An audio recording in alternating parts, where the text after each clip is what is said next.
Anyone who tests their blood sugar knows that bread can really be a problem for diabetics. But there are some low-carb breads around these days which boast of far lower grams of net carbs than ordinary bread. On this video, we'll look at a few of these low-carb breads and see if they live up to their hype.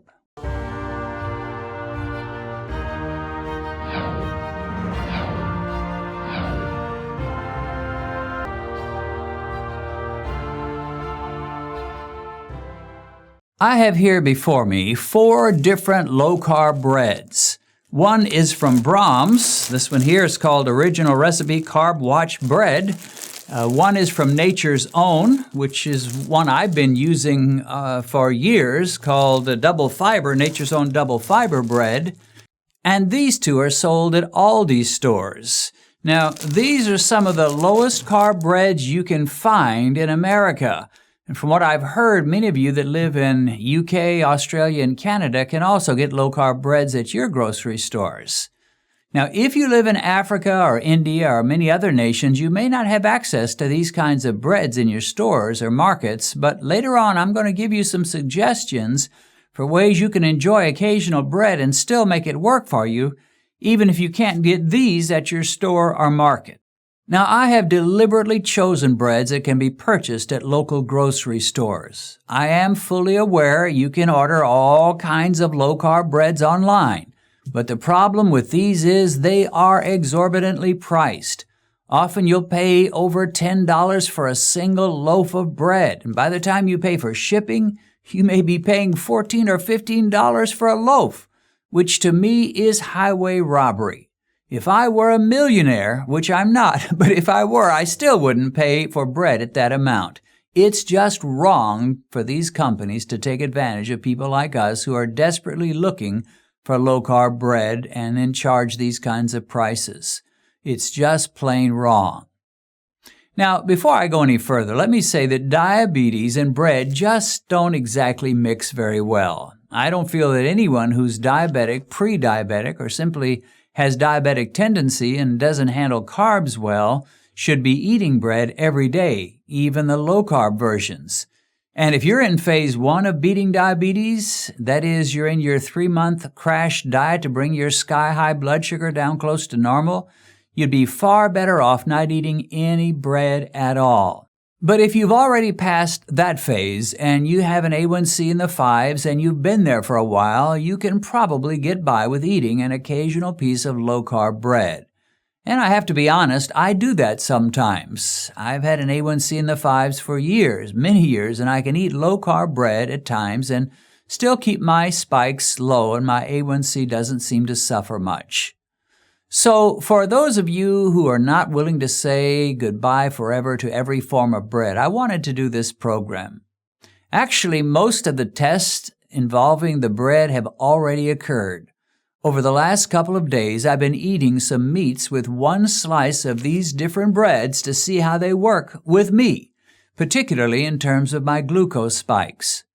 And since my spikes normally occur at 1 hour after I finish my meal, I've chosen that time as my benchmark to make my comparisons. The most interesting of these breads is these Aldi's breads. The other two, the Brahms and the Nature's Own, are identical in the carbs they list. They both show they have a net 7 grams of carbs per slice.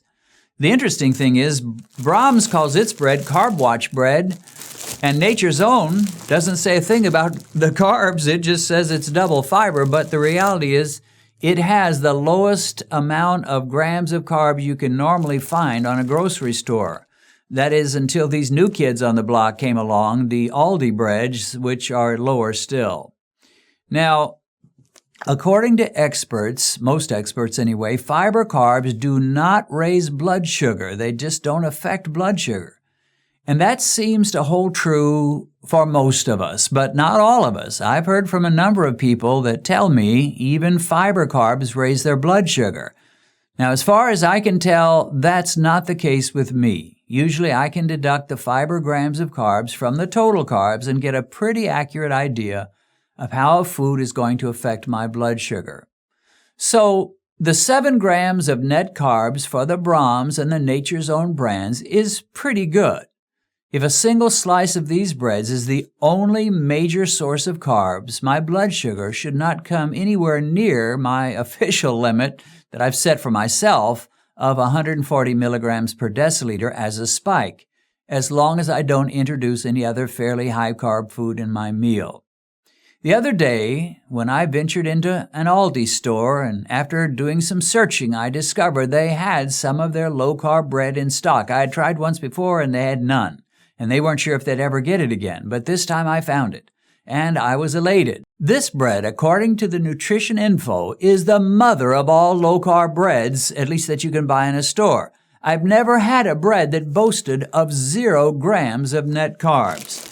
And both of these type, this one is the wheat bread, this one is called multi-seed bread, but they both have 9 grams of carbs per slice and 9 grams of fiber per slice, which leaves 0 net grams of carbs. Now, before that, the closest I've come was with some bagels from the Nutrition Company, which lists their bagels at 2 grams of net carbs. And I've tested those. I ate 3. I've got a video out where I ate 3 of those bagels, and sure enough, it didn't raise my blood sugar much at all. But the 0 for regular bread, well, that was just too good to be true. I couldn't wait to get home.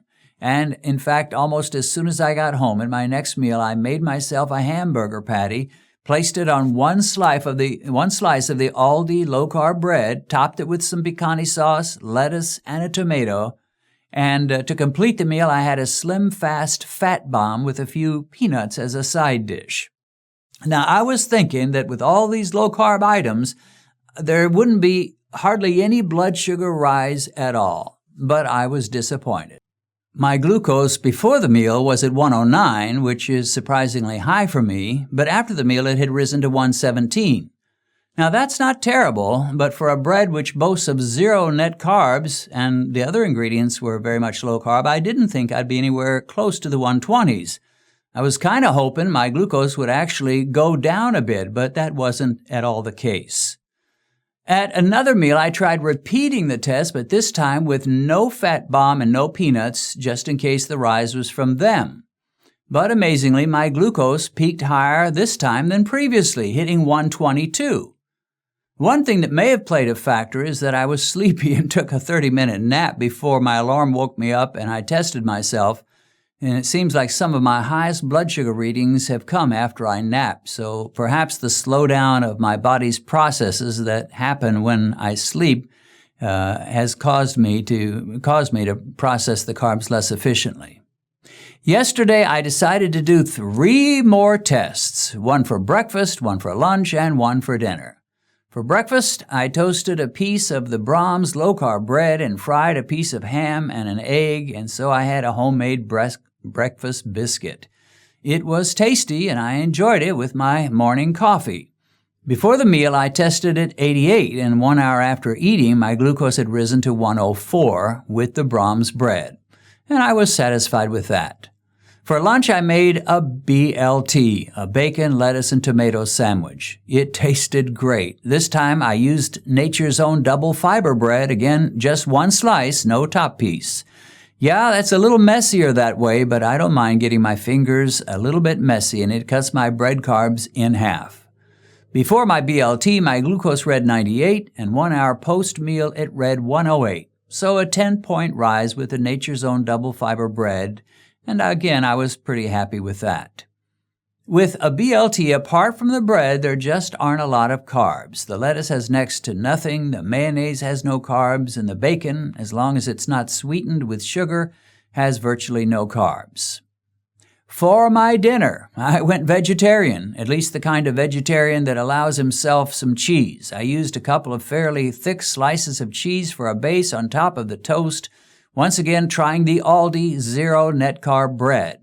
I added lettuce, tomatoes, green peppers, onion, a little spinach, and placed 4 raspberries on the sides.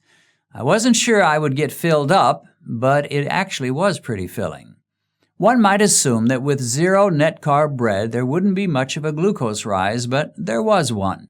Before the meal, my glucose measured 90, and 1 hour after the meal, it measured 115, so a 25-point rise. Well, that brings us up to today. I have to say that at this point, I'm not overly impressed with the Aldi Zero Net Carb Bread. It doesn't seem to raise blood sugar much less than the 7 net gram carb breads made by Nature's Own and Brahms. But today, I'm going to give it the acid test. Keep in mind that when you are dealing with a food that has 0 net carbs, theoretically, there should be no glucose rise at all. This Aldi bread has 9 grams of carbs. As I mentioned, 9 grams of fiber. Deduct the fiber from the total carbs. You get 0, zilch, nada, nothing. Theoretically, this means that this bread simply does not raise blood sugar. Whether I eat 1 slice or 3 slices or 7 slices, 0 plus 0 plus 0 and so forth is always going to equal 0. So we're going to see if this holds true. But this time there's going to be no additional factors or variables. No fat bomb, no tomato slices, no cheese. I'm going to eat 3 slices of Aldi Zero Carb Bread and nothing else except that I'll drink a little water. So let me go ahead. I'll take 2 of the wheat bread slices and 1 slice of the multi-seed bread. Well, there you have it, 3 slices of bread. I know some of you are going to be saying, well, who eats like that? Nobody. Right, I don't eat like that either, but this is a test. And theoretically, all of this bread should not affect me at all. Now, before we do this test, let me share another comparison, the money comparison. The Aldi bread is about half the size of the Brahms bread. It's only about half a loaf, really. This is almost a full loaf. And so you're not getting quite as much, and it costs about $4, which is definitely better than you could by ordering online. But the Brahms bread is the clear winner in price. I bought it for, I think, $1.79. It was under $2. So if the Aldi bread cannot live up to its 0 net gram boast and does in fact raise blood sugar, I don't see much of an advantage over the Brahms bread, which slice for slice sells at about 1/3 of the price of the Aldi bread. But we'll see. Right now, if you'll excuse me, I'm going to have a lunch of 3 slices of Aldi bread, 0 net carbs, with a little water to drink. I'll test at an hour after finishing and report back. And to tell you the truth, I'm as curious as you are about what this is going to do. Okay, it has been an hour since I had my 3 slices of Aldi 0 net carb bread. So let's find out just how it affected my blood sugar.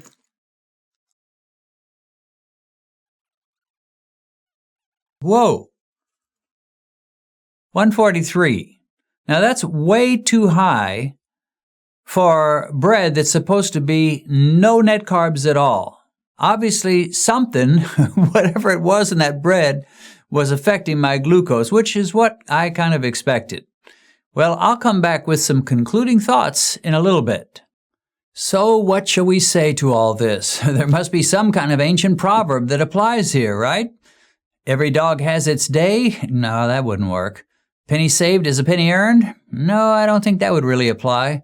How about all that glitters is not gold? Yep, I think that probably would work in this case, in connection with the Aldi 0 net carb bread. From my limited tests, it seems to me that you really don't get much more benefit than you would from buying the Nature's Own or the Brahms bread. Aldi bread may boast of having 0 net carbs, but in practice, it acts like it has about 7 or 8 or 9 grams of carbs, at least with my body. Now, you can always test it for yourself and see how it works for you. If you're going to have a meal like I had on those earlier tests, using 1 slice of bread, any bread which has carbs in the single digits or net carbs in the single digits may provoke only a small, gentle little blood sugar spike, and that would include the Aldi bread. So I'm not saying it's bad, but it's just not quite as good as it would seem. When it comes to eating an occasional slice of bread, my advice would be this. Go to your grocery store, camp out for a while at the bread section, and find the breads that have between 7 and 9 grams of net carbs. And then, of course, test yourself after eating a meal that has 1 slice of that bread. But for diabetics, I would think that there would be 2 good rules to follow. First, don't eat bread every day. And second, when you do eat it at a meal, eat a lower carb version and eat only one slice. I said earlier that I would share some ideas for my African friends and anyone else who simply cannot get low-carb bread where they live, or perhaps any bread that you buy doesn't even have nutritional info listed on it at all.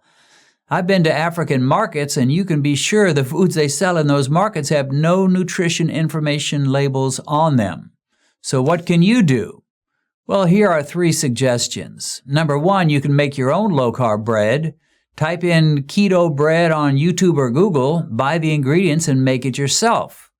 Number 2, if you have a local person at your market who makes the bread they sell, ask them to make bread for you using about 1/4 of the flour made with flaxseed. That flaxseed is almost all fiber, and it's going to cut the carbs way down. And third, if you can buy bread that's not sliced, get a sharp knife and slice the bread into very thin slices. And then be sure and have only one slice in an occasional meal. And be sure and test your blood sugar an hour or 2 after your meal and see how that's working for you. Now, I know some of you are saying, why even fool around with bread at all? Just go pure keto, baby, and you're good. And that is perfectly true. But for most of us ordinary mortals, we're not eager to give up bread entirely for all of our lives if we can help it and if we can make it work. As I've said before, I'm prepared to make whatever sacrifices I need to make to get my glucose in the normal range. But I'm not eager to make any sacrifices that I don't need to make. And I find that an occasional meal with a slice of low-carb bread can work for me, and it makes my life a little nicer and my diet a little easier to stay with.